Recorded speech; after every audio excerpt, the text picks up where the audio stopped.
Os concellos de Catoira e de Pontecesures foron dous dos 11 que hoxe recolleron na Deputación de Pontevedra os informes elaborados pola Oficina de Transformación Comunitaria para implantar sistemas enerxéticos sustentables e eficientes. Documento que ten en conta as particularidades territoriais e estruturais de cada municipio. Que é unha ferramenta clave, fundamental, para a planificación enerxética desos concellos. Cada concello ten o seu potencial no que se refire a enerxías renovables, un o sol, outro eólica, outro o biogás, e aquí o que fai é diseñar esa planificación enerxética, permítelles avanzar na transición enerxética desde o local. Hoxe os concellos recibiron as explicacións por parte dos técnicos das conclusións do informe. Dunha banda, o documento contextualiza o potencial de cada unha das enerxías renovables para cada municipio. Da outra, recolle o estudo de viabilidade para o desenvolvemento de plantas fotovoltaicas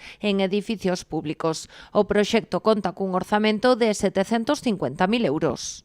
Queda demostrado que foi un acerto, en canto que conseguimos fondos europeos para este proxecto, €500.000, o custo total do proxecto 750.000 euros, despertou un interés moi elevado nos concellos. De feito, houve centros de reunións, asesoramentos para poñer en marcha estas comunidades enerxéticas. Agora a Deputación continuará asesorando os concellos para avanzar na implantación destes novos modelos de produción e de consumo de enerxía máis sustentable. Actualmente son 7 as comunidades enerxéticas xa constituídas na provincia. Nos desde o TCO que fixemos poñer en marcha, como ben dicía o presidente, en todos os concellos, e os concellos participan o concello ou agrupan veciños en general, empresas, fomos a algún polígono tamén a facer algún estudio e ahora mesmo hai 7 xa que están constituídas. Esta iniciativa puxose en marcha hai case 2 anos e foi deseñada para os 59 concellos de menos de 50.000 habitantes da provincia.